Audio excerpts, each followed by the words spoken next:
tiene Noticias 7. Bajo supervisión adulta.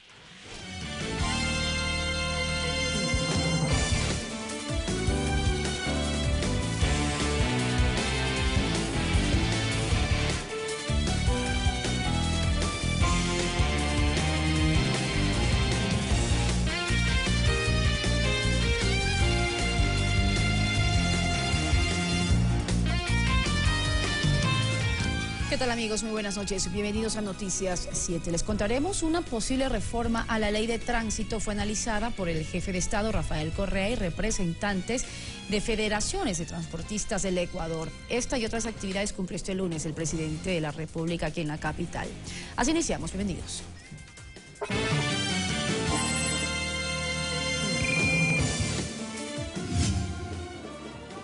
El presidente Rafael Correa y representantes de federaciones de transportistas analizaron posibles reformas a la ley de tránsito, entre otros temas. El presidente lo ha dicho que no estarán para apoyar la creación de esa nueva modalidad de transporte. Consecuentemente, nos dejó un ambiente de tranquilidad.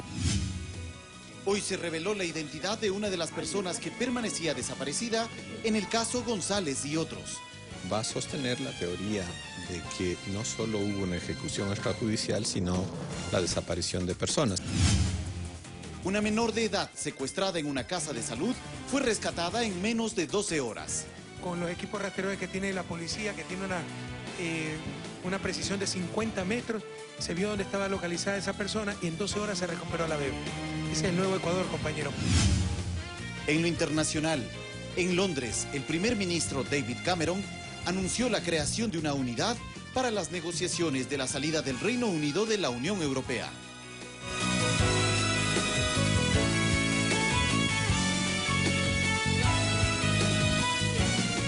El presidente de la República, Rafael Correa, se reunió este lunes con dirigentes de las 11 federaciones nacionales de transporte. En este encuentro se concretaron varios acuerdos entre el gobierno y el gremio. La cita, que fue en Carondelet, sirvió para que los transportistas aborden 5 temas específicos con el presidente. Uno de ellos, las posibles reformas a la ley de tránsito. Pretendiendo crear una nueva modalidad de transporte, el presidente lo ha dicho que no estarán para apoyar la creación de esa nueva modalidad de transporte. Consecuentemente, nos dejó un ambiente de tranquilidad. Sobre las competencias de los municipios, los transportistas manifestaron sus inquietudes con respecto a supuestas irregularidades en la creación de nuevas operadoras. Donde están creando operadoras sin estudios técnicos. Esto será revisado por la Autoridad Nacional de Tránsito. Nosotros hemos enviado algunos oficios a los diferentes GATS y al Consejo Nacional de Competencias, y lo que tiene que pasar es que los municipios tienen que cumplir de acuerdo a la normativa las competencias que les han sido asignadas. El gobierno se comprometió para que vía Corporación Financiera Nacional y Ministerio de Finanzas se haga efectivo el pago de los bonos por chatarrización. Lo que estaba pendiente, aquel ciudadano que chatarrizó su vehículo, tiene que efectivizársele su bono de chatarrización. Eso el señor presidente ha dicho que en una semana tiene que estar solucionado. Este taller, que se le organizó además como un homenaje por el Día del Chofer, que se celebró el pasado 24 de junio, se repetirá nuevamente el 12 de julio próximo para evaluar los avances en la aplicación de lo establecido durante este diálogo. Alexis Moncayo, Ecuador TV. El jefe de Estado, Rafael Correa, informó que tras una reunión con el alcalde de Cuenca se llegó al acuerdo de buscar conjuntamente un nuevo financiamiento que permita concluir las obras del tranvía lo más pronto posible. Estas declaraciones las hizo en el último enlace sabatino. Con estas declaraciones, el primer mandatario afirmó que se buscará más financiamiento para la obra. No me estoy comprometiendo a nada, junto con la alcaldía de Cuenca, de donde encontramos 35 millones que se requieren para terminar el tranvía. Es que el presupuesto del tranvía inicialmente fue de 232 millones de dólares. De ese monto, el gobierno contribuye con el 80%, es decir, 180 millones. Pero con algunos cambios en el diseño y el aumento de obras, se necesitan 35 millones de dólares adicionales. La municipalidad de Cuenca no tiene posibilidad de un nuevo crédito de acuerdo al criterio del señor ministro de Finanzas, y más bien el señor presidente ha indicado que va a hacer todos los esfuerzos para encontrarse financiamiento. De allí el ofrecimiento para buscar más recursos entre el gobierno central y la municipalidad. Los 35 millones serán utilizados en obras complementarias. Que están justificadas y que irán en los contratos complementarios con los 3 proveedores, es decir, gerencia y fiscalización, la construcción de la obra civil y el equipamiento. El plazo para la entrega del tranvía a la población se prevé en mayo de 2017. Y ver a Cuenca con tranvía, ¿no? Ese es mi sueño. De acuerdo a la información del municipio, la inauguración va a ser en mayo del 2017. En mayo del 2017, con los atrasos de rigor, yo ya no estaré aquí. Entonces le dije a Marcelo, tienes que acabar antes ese tranvía para que lo pueda inaugurar yo. Vamos a hacer todos los esfuerzos. César Tacuri Vintimilla, Ecuador TV. Y tras las intensas lluvias que se presentan en Tungurahua, el Ministerio de Transporte y Obras Públicas realiza la limpieza de la vía Baños Puyo. Desde el mes de mayo en el Cantón Baños, las lluvias causan el cierre temporal de la vía que comunica con la provincia de Pastaza, que rápidamente es habilitada por maquinaria de la Alcaldía y el Ministerio de Transporte y Obras Públicas. En Agoyán, Ulva y Río Verde son sectores de mayor riesgo, sobre todo por el descenso de lodo, piedras y material vegetal. Ya que se cerró la vía Papallacta y nosotros hemos estado con todo el tráfico por este sector, entonces hemos tenido que acudir inmediatamente para dejar expedita la misma. Grace Naranjo, tenienta política de la parroquia Río Verde, manifiesta que la maquinaria que permanece en el lugar es de gran ayuda para habilitar el tránsito. Una máquina cargadora, la cual permanece en la parroquia todos los días. Luis Guevara, quien habita en Ulva, manifiesta que cuando desciende lodo por la quebrada del Capairón, les preocupa ya que tienen que salir de sus viviendas. Miedo eso es porque con este invierno tremendo y que baja el derrumbe inmensamente, pues. Se recomienda a quienes viajan por la vía Baños Puyo disminuyan la velocidad. Y sobre todo en la noche también tengan mucho cuidado porque en los taludes hay desprendimiento de material de rocas. En Tungurahua, Máximo Barba, Ecuador TV. Les contamos también que la Secretaría de Gestión de Riesgos ejecuta estudios de microzonificación con el propósito de determinar los sectores de alto riesgo para la ubicación de asentamientos humanos en las 2 provincias que fueron afectadas por el pasado sismo. Nuestro compañero César Eduarte, quien se mantiene con el equipo de Noticias 7 en Manabí, nos tiene los detalles de este informe. ¿Qué tal, César? Muy buenas noches. Hola, ¿qué tal, Mariuxi? Muy buenas noches a ti y a todos los amigos televidentes de Noticias 7. Pues hemos decidido cambiar la locación. Estuvimos en la mañana y parte de la tarde en Puerto Viejo y ahora hemos trasladado la señal informativa hacia Manta. Y pues puedo decirte en pocas palabras que aquí parece que no hubiera pasado absolutamente nada después del terremoto. La gente continúa haciendo sus actividades normales. Estamos en la avenida principal, la avenida del Malecón de Manta, donde las personas están aprovechando la hora, un poco de frío para poder trotar, hacer sus ejercicios. Y también una bandera hermosa e inmensa de Manabí a mis espaldas, que por la oscuridad no se la puede ver, pero que está flameando, así como el espíritu de los manabitas por hacer que las cosas se recuperen aquí en su provincia. Pues contarte, Mariuxi, en efecto, lo que tú mencionabas, que esos estudios de microzonificación se realizan por parte de la Secretaría de Riesgos con el propósito de saber en qué sitios específicos no se puede construir, no se puede habitar, y sobre esos estudios que está realizando la Secretaría del Ramo, el Ministerio de Desarrollo Urbano y Vivienda está haciendo los planos respectivos y también entregando, por supuesto, a los manabitas bonos de vivienda y de reconstrucción para que puedan rehabitar en sus zonas sin peligro alguno. Aquí el informe. Todas estas personas perdieron de forma parcial o total sus casas tras el terremoto. Se inscribieron en el registro único de damnificados y hoy el Ministerio de Desarrollo Urbano y Vivienda les otorga incentivos económicos para acceder a nuevas casas o en otros casos para reconstruirlas. Estar sin vivienda en estos momentos es realmente penoso nuestra situación. Entonces, por lo menos ya tenemos la promesa cumplida. La ministra del ramo, María de Los Ángeles Duarte, entregó 308 incentivos económicos de viviendas a un mismo número de familias residentes en Manta, provincia de Manabí. En el caso de bonos para reparación de vivienda recuperable, los montos alcanzan los $4.000 por beneficiario, mientras que para reconstrucción en terreno propio o para construcción de viviendas en sitios urbanizados por el Estado, el beneficio alcanza los $10.000 por familia. La idea es reconstruir todo lo que se dañó o se vino abajo durante el terremoto, y todas las réplicas posteriores tienen que ser reconstruidas. Menos lo que está en zona de riesgo. Lo que está en zona de riesgo, ahí sí no hay nada que hacer. Posteriormente, la ministra Duarte recorrió el cantón Muisne en la provincia de Esmeraldas para inspeccionar junto a técnicos del Midubi un terreno que será destinado para reasentamientos habitacionales. Esta localidad fue declarada recientemente como zona de riesgo. En ese sentido, la Secretaría de Gestión de Riesgos realiza estudios de microzonificación para establecer los sitios considerados de extremo peligro para la construcción de viviendas.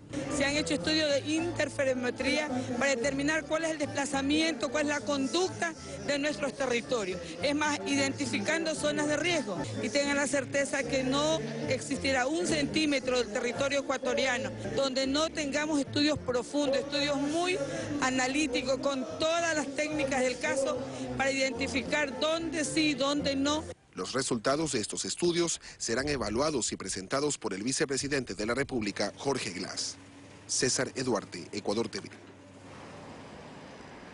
Por una parte están estos bonos y estos incentivos que entrega el Midubi para que las personas damnificadas puedan reconstruir o reasentarse en otros sitios, obviamente considerados que pueden o no representan peligro alguno para sus vidas. Por otro lado, les comentamos que el MIES, el Ministerio de Inclusión Económica y Social, también tiene buenas noticias. Hay cerca de 4.500 familias a nivel nacional y sobre todo de las zonas afectadas que ya se han acogido a estos beneficios de los bonos de alimentación, acogida y alquiler de vivienda.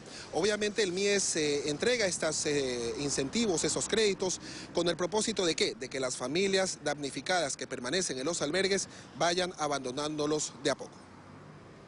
La familia de Mariuxi Chinga vive ahora con mayor tranquilidad, habitando en un lugar más seguro. Perdieron su vivienda tras el terremoto y durante 2 meses permanecieron en un albergue en Portoviejo. Hace 2 semanas lo abandonaron para residir temporalmente en el hogar de su padre, Víctor Chinga, bajo la figura de familiar acogiente. Él sabía la situación que estábamos pasando y me dice, mija, no hay problema, yo la acojo. Y por eso mi esposo le conversé con él y firmamos para que él nos acoja. Estamos aquí. ¿Más tranquilos? Claro, súper más tranquilo. Mariuxi compartió el albergue con Estefanía Zambrano y ambas fueron vecinas en el barrio donde vivían antes del terremoto. Estefanía, en cambio, arrienda un pequeño departamento financiado con el bono de alquiler que el MIES le otorgó por $135. No es lo mismo vivir en un departamento que en una carpa, el sol, más que todo por mi hijo. Yo lo hice más que todo por mi hijo. Por su condición de damnificadas, las dos y sus familias percibirán además $100 durante 3 meses por concepto de bono de alimentación.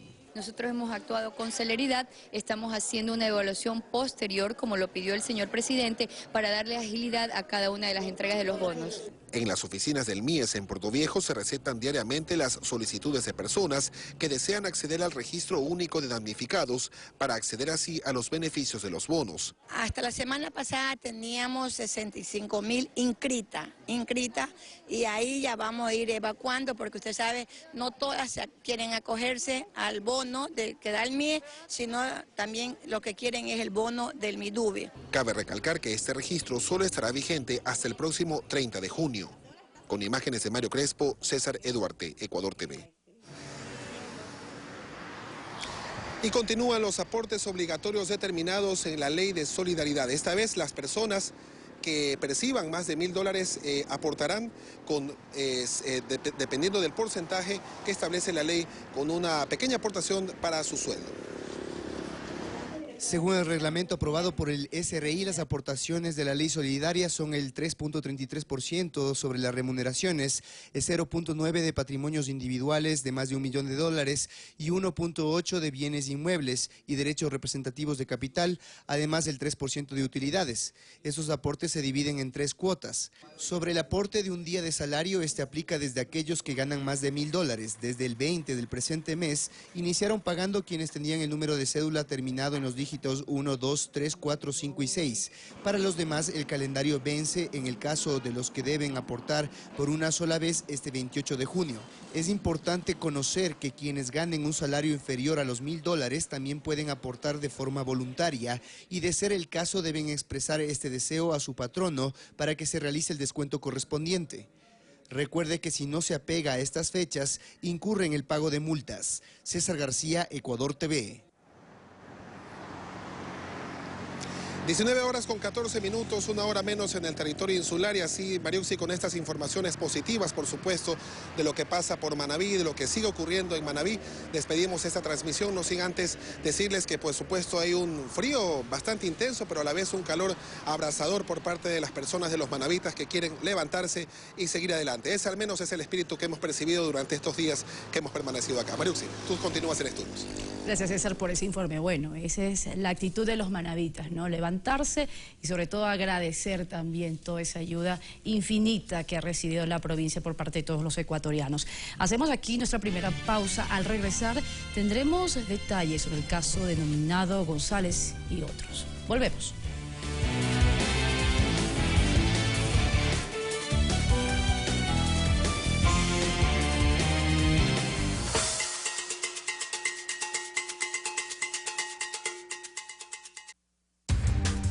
Este martes en Pulso Político analizaremos la finalización del conflicto armado entre el gobierno colombiano y las FARC, los resultados de las elecciones generales de España y las repercusiones de la salida del Reino Unido de la Unión Europea. Nos acompañarán Gabriel Orozco, profesor colombiano e investigador de Flaxo, Palmira Chavero, doctora en Ciencias de la Comunicación y Sociología y profesora asociada de Flaxo, y Fander Falconi, economista, académico y político. Este martes, 22:30. Ecuador TV, somos todos. IES te informa. El IES está mejor que nunca. Hoy somos una de las 145,000 familias con casa propia. En 5 años, el IES ha entregado más de 6.000 millones de dólares para créditos de vivienda. Este año cuentan con 1.350 millones de dólares para beneficiar a sus afiliados con préstamos hipotecarios. Es decir, otras 31,000 familias cumplirán su sueño de tener vivienda propia, así como nosotros. IES, mejor que nunca. La patria va. No recuerdo haber querido ser otra cosa. Cuando me decidí a ser actor, eso fue lo único que se instaló en mi vida y ya no existió nada más. Abandoné en realidad todo lo demás. Antonio Banderas es uno de los pioneros que abrió camino a los hispanos en el mundo del cine norteamericano. Biografías. Hoy, 23:30. Mantener siempre una actitud crítica, también contigo mismo. Ecuador TV, somos cultura.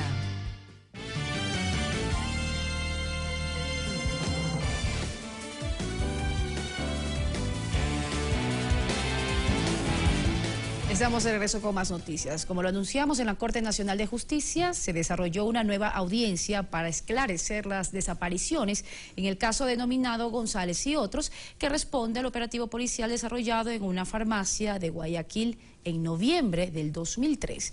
El fiscal general Galo Chiriboga reveló la identidad de uno de los extraviados, quien fue localizado 13 años después en Venezuela. Erwin Vivar Palma es el nombre que reveló el fiscal general y la persona que se encuentra como testigo protegido luego de haber sido ubicado en Venezuela 13 años después del operativo en la farmacia Fideca en la Alborada, Guayaquil. Él sería uno de los 4 desaparecidos y que por su testimonio dio paso a nuevas formulaciones. Va a sostener la teoría de que no solo hubo una ejecución extrajudicial, sino la desaparición de personas. Vivar en sus declaraciones habría admitido formar parte de la banda que entró en la farmacia. Según el relato del fiscal Chiriboga, fue detenido ese día y sometido a torturas en la policía judicial. Posteriormente arrojado junto a otro desaparecido, Johnny Elías Gómez Balda, al estero en el suburbio sur, en donde les dispararon. Vivar en su versión describió que logró protegerse de los proyectiles usando el cuerpo de Gómez y dejándose llevar por la corriente se salvó de la ejecución. Tendremos que hacer todas las diligencias necesarias que permitan, con esta evidencia que hoy tenemos de esta declaración, hacer el trabajo de rastreo necesario. Esta revelación permitió a la Fiscalía formular cargos bajo el tipo penal de plagio en contra de 15 sospechosos, entre ellos el exministro de Gobierno de la época Luis M., el excomandante de policía Jorge P. y otros miembros de la institución. El conjuez del caso resolvió emitir prisiones preventivas sobre 12 de ellos y 3 con medidas sustitutivas. Jamás la Policía Nacional ha actuado de esa manera. Si es que hubiera hecho de esa manera, investiguen a los responsables. Vamos a solicitar que se reciba el testimonio anticipado del testigo protegido. La defensa de los familiares de los 4 desaparecidos, estos son Darwin Cañar, César Mata, Johnny Gómez y Erwin Vivar, señaló que será fundamental la información que este último proporcione. Yo creo que en el estero salado no solo debe estar el cuerpo del señor Gómez, sino muchas otras cosas, pero claro, han transcurrido 13 años. Mientras que el abogado del mayor Eduardo González, quien lideró el grupo de inteligencia que realizó el operativo, afirmó que este permanecerá en los Estados Unidos en calidad de prófugo. No hay garantías para que el mayor regrese al país. ¿Se queda en calidad de prófugo? Preferiblemente hasta que existan las garantías necesarias. Aquel miércoles 19 de noviembre del 2013 se realizaron 8 ejecuciones extrajudiciales. Al respecto ya existen 2 sentencias. Ahora la Fiscalía busca demostrar quiénes están detrás de las desapariciones forzadas y para el efecto cuenta con los 90 días que le dispone la instrucción fiscal. César García, Ecuador TV. Y la lucha contra las drogas es una tarea que convoca a la corresponsabilidad de ciudadanos y entidades de gobierno como salud, educación y también a la Policía Nacional. Por más de 20 años, la Organización de las Naciones Unidas conmemora esta fecha que motiva acciones para alcanzar una sociedad libre de estupefacientes. Las acciones para luchar contra las drogas continúan y se ejecutan de manera permanente. Por ejemplo, en el Departamento de Consejería Estudiantil del Colegio Alfredo Llerena de Guayaquil, se brinda asistencia a estudiantes de todas las jornadas. Dándole el apoyo, la contención, hablando con la familia. El joven asiste al centro de salud donde recibe apoyo porque trabajamos de la mano con ellos. Le llamaremos José. Este joven de 15 años ha presentado una mejoría notable gracias al apoyo de su familia y de la institución. Él nos comentó cómo entró a este infierno. ¿Cómo hacías para conseguir? ¿Cómo hacías para pagarla? ¿Quién te daba la plata? ¿Cómo era? Ellos me regalaban, mamá. ¿Te regalaban? Después me cobraban. ¿Cuánto te cobraban? $2. $2. ¿Y cómo hacías si tú no trabajabas para sacarla? Del lunch.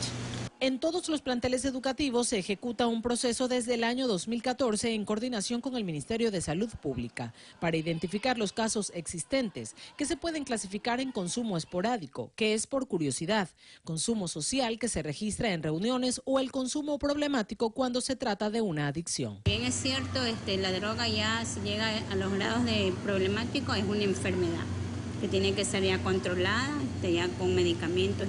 Entidades de salud como el Hospital Abel Gilbert Pontón y el Teodoro Maldonado Carbo de Guayaquil cuentan con unidades de rehabilitación de conductas adictivas donde los casos son tratados según la complejidad y además se trabaja en la corresponsabilidad con los padres de familia. Se prueba una vez nomás que no te hace daño, solo una vez nomás, si te gusta buena hora y si no, la dejas nomás.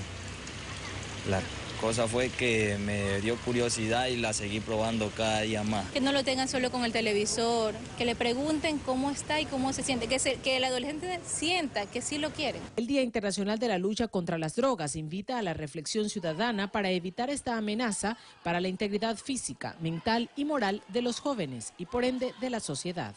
Guadalupe Ayoví, Ecuador TV.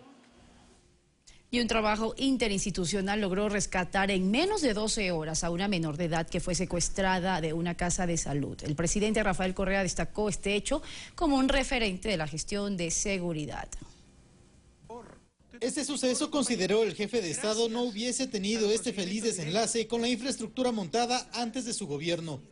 Al menos 6 instituciones intervinieron en la fase de identificación, rastreo, búsqueda y recuperación de una menor de edad que fue secuestrada de una casa de salud. Con las cámaras de videovigilancia se pudo identificar la placa del taxi donde la secuestradora sacó a la menor. Con esa información, la Agencia Nacional de Tránsito pudo ubicar a la unidad de transporte. Con el respectivo seguimiento al taxi se dio con la ubicación de una hostal, hasta donde la autora de este hecho habría llegado. Mediante la factura, fruto del pago de hospedaje, se obtuvo un número celular. El cruce de información del número móvil permitió a los agentes de inteligencia de la Policía Nacional dar con el paradero de la causante del rapto.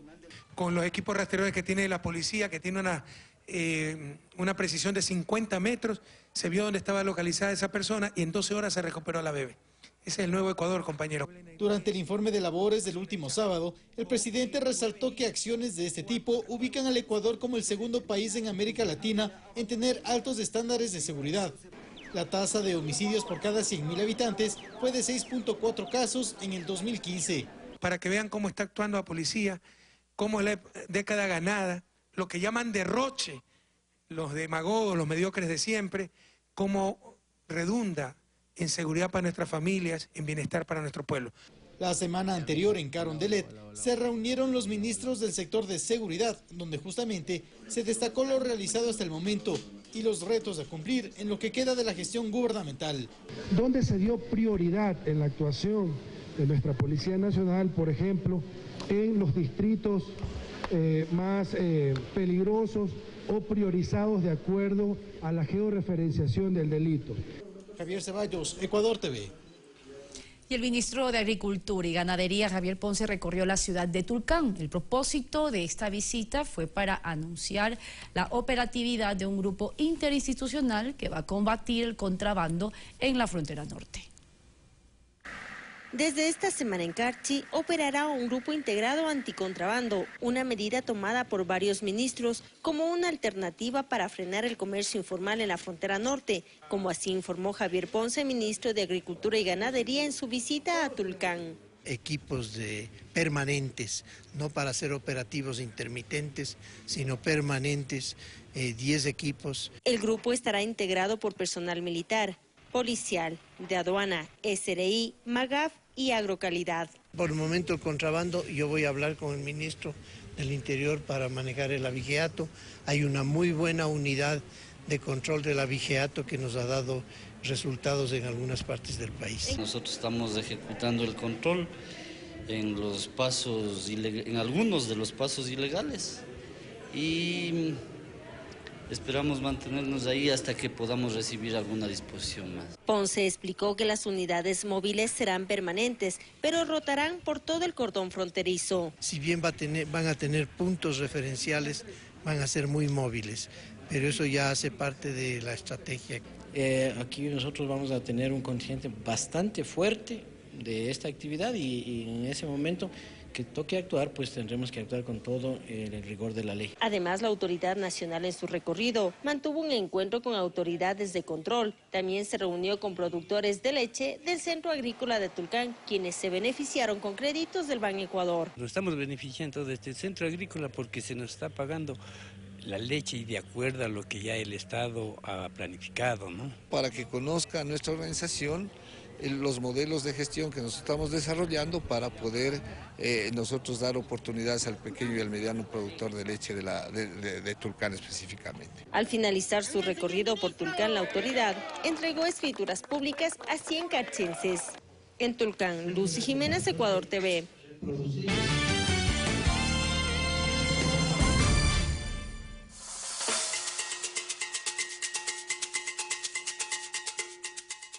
Mi familia ha estado involucrada en el tema de los sombreros desde hace muchos años atrás. Mi madre es muy perfeccionista en este tipo de acabado de sombrero. Te quisiera ver bailar como linda y como bella, hilando fina toquilla y bajo un manto de estrellas. Conoce lo tradicional de Montecristi, miércoles 20:15. Ecuador TV, somos cultura. Las palabras abren caminos. Conectan personas. Construyen puentes. Crean belleza. Forman conocimiento. Hacen historia. Palabra suelta. Miércoles, 22:30. Por Ecuador TV. Somos todos. Copa de plata que usó el señor Safenat Panea durante el banquete fue robada. Muestren sus costales de trigo. Vamos, traigan Pero todo. recuerden, el que tenga la copa será esclavo del gobernador. La copa del gobernador aparece en el costal de Benjamín. Sueños de Egipto. Hoy, 19:30. Arresten al hermano más joven. Ecuador TV, somos todos.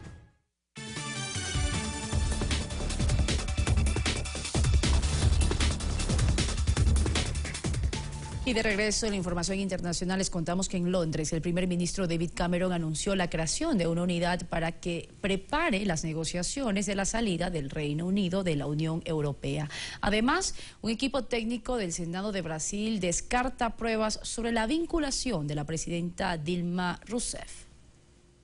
El primer ministro británico David Cameron descartó la posibilidad de que se realice un segundo referéndum para definir nuevamente la permanencia de Gran Bretaña en la Unión Europea. Cameron anunció la creación de una unidad del Brexit que se encargará de preparar las negociaciones para la salida del país, las mismas que serán ejecutadas por su sucesor, quien deberá ser designado hasta el 2 de septiembre. En España, el Partido Popular volvió a ganar las elecciones generales y hasta superó los resultados obtenidos en diciembre de 2015 al alcanzar 137 escaños en el Congreso. Sin embargo, se mantienen las dudas sobre la formación de su gobierno. Este lunes, el presidente Mariano Rajoy hizo un llamado al diálogo y a las alianzas. De momento, el Partido Socialista dejó en claro que no apoyará su investidura en caso de ser posesionado para un nuevo periodo. Un informe elaborado por técnicos del Senado brasileño revela que no existen pruebas que vinculen a la presidenta suspendida Dilma Rousseff en las maniobras fiscales que provocaron la apertura del juicio en su contra. Así lo informaron fuentes oficiales. Paralelamente, la Central Única de Trabajadores anunció que se reunirán próximamente para debatir el adelanto de las elecciones, propuesta impulsada por Rousseff a través de una reforma política. Con 5 votos a favor y 3 en contra, la Corte Suprema de Estados Unidos anuló las restricciones impuestas por Texas a las clínicas y médicos que practican el aborto. La ley estatal, según sus detractores, ha obligado el cierre de varias clínicas, lo que pone en riesgo el acceso de mujeres a métodos seguros. Fanny Lara, Ecuador TV. Y bien, así finalizamos, como siempre. Muchas gracias por su compañía. Más adelante, 9 de la noche, más noticias para ustedes. Mientras tanto, están invitados a que nos acompañen. 10:30, también un diálogo especial con Juan Pablo Pozo, presidente del Consejo Nacional Electoral, en un especial preparado por Noticias 7. Todos invitados, no se lo pueden perder. Pasen bien.